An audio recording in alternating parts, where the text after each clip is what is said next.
A recent poll by Georgetown University's Institute of Politics and Public Service finds that a majority, 7 in 10 voters, believe their personal values are under attack. When we look at the numbers along party lines, there certainly is a partisan divide. Republicans are much more likely to believe their personal values are under attack than Democrats or independents. Joining me now to dig deeper into these findings is Mo Elleithee. He's the executive director of Georgetown University's Institute of Politics and Public Service.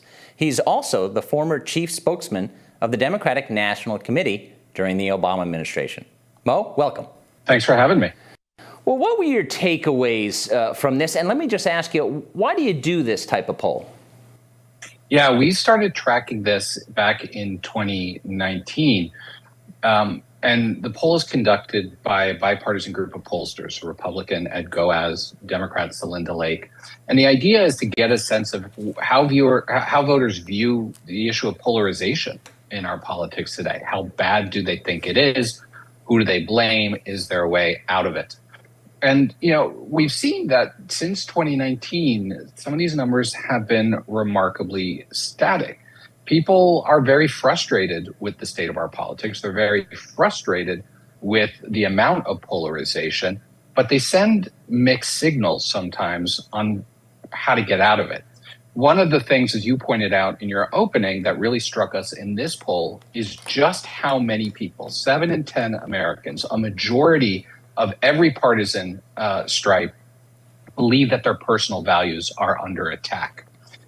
And it makes sense when you think that your personal values are under attack, you sort of get your back up, it ruffles your feathers, and you become a little bit more combative. And I think that helps explain some of the level of polarization amongst the population, not just in Washington, but amongst the population. Everybody feels that they're under attack. And if you feel like you're under attack, you tend to have a villain, and that's playing out in our politics. Well, speaking under attack, you have some fascinating numbers on civil war in this country. What did you find there? We asked people to rate the level of political division in this country right now on a scale of 0 to 100, 0 being no division at all, 100 being edge of civil war. And in this most recent poll, the mean response was 73. That means a majority of the country believes we are nearly 3/4 of the way to civil war. It's one of the highest ratings we've seen since we started tracking. Maybe one of the few times we've seen it higher was when we tracked this in the middle of, or right after the 2021 insurrection, January 6th. That's remarkably pessimistic. We then ask people how they think it'll look a year from now, and the number takes up even slightly higher, 73.6. So people are very pessimistic about the level of polarization in our country. Another topic I wanted to touch upon is education. And Mo, as you know, used to be, there are some topics that have been broadly bipartisan, whether that's transportation, certainly education. But in your poll findings, politicians trying to control what is being taught in school, 88% said yes. This is a bipartisan thing. I can see why both sides say this, but what's your take on this? That's such a high number. Yeah, we wanted to test. This is such a big issue out on the campaign trail right now. And so we wanted to ask people, how bad do you think the problem is of politicians inserting their personal or their ideology into what's being taught in the classrooms? And as you saw there, overwhelmingly, people believe that's near as close to universal as you can get in a poll these days. That means Democrats think it's a problem, Republicans think it's a problem. But what's really clear and concerning is that they both think it's the other party that's doing it. Democratic voters think that what you're seeing down in Florida with Ron DeSantis and the Don't Say Gay bill is an example of this. Republicans think that it's critical race theory that's being imposed by the left into our classrooms. So again, this is one of those things where everybody sees a problem. They just think the other side is responsible for it.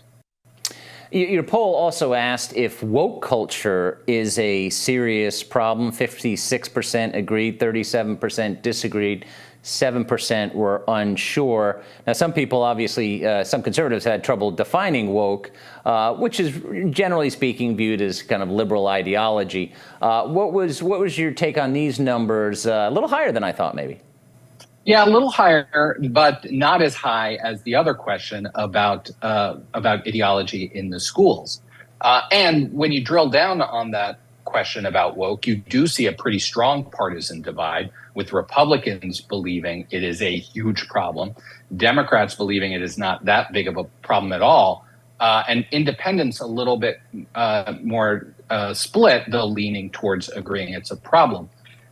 So Republicans are getting a lot of traction, which would explain why you hear so much of it in the middle of the Republican primary, and Democrats are pushing back on it because Democratic voters just aren't there. But if you look at those two questions together, that one and the one about schools, you can see how Democrats are trying to flip the issue of wokeism on its head by saying it's actually the Republicans who are inserting themselves in, and not the left. You know, I like to be an optimist, but when you look at some of these poll numbers, this one and other polls, it's hard to be, because so many presidents in the past have promised to unite the country. Certainly, George W. Bush did it. Obama had very high ratings. It was 70%. I don't know if we'll ever see 70% approval rating for a president again. And then Trump, of course, and Biden. But we're still so polarized. I'm just trying to end this interview on an upbeat note. Where's the hope? What is the solution? Maybe not until after the next election in 2024, but do you think there's a time when people are going to say enough is enough with this polarization? Yeah, look, I think the key is for our political leaders to be out there talking about where our shared values are. And right now, the incentive structure is not there. And let me give you a couple more numbers to explain why. When you ask people to choose between a politician who consistently fights for my values, even if it means not finding a solution, versus a politician who is willing to work together to get things done, even if it means compromising on my values sometimes, the compromising politician wins by a margin of 2-1, 67 to 31%. But even then, it gets confusing because voters are confused to some extent what they want. When you ask them this question slightly differently, agree or disagree, compromise and common ground are noble goals we want our leaders to aspire to, 83% say they agree with that.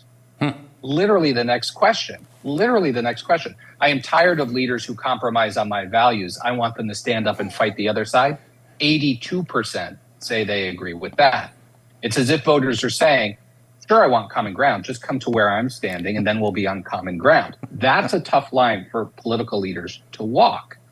But if they're out there making the case about our shared values, where we agree, even if we're going to disagree on policy, but talk from a values perspective about where we agree, then I think we can start to reconcile a little bit. We're always going to be polarized, but maybe we'll see some of the, maybe we can detoxify the air a little bit. Yeah, no, absolutely. Compromise is not a bad word, but it's treated as such all the time in politics, as you know. Mo Elleithee, thank you so much for joining us. Very sharp analysis, as usual. Thanks for having me.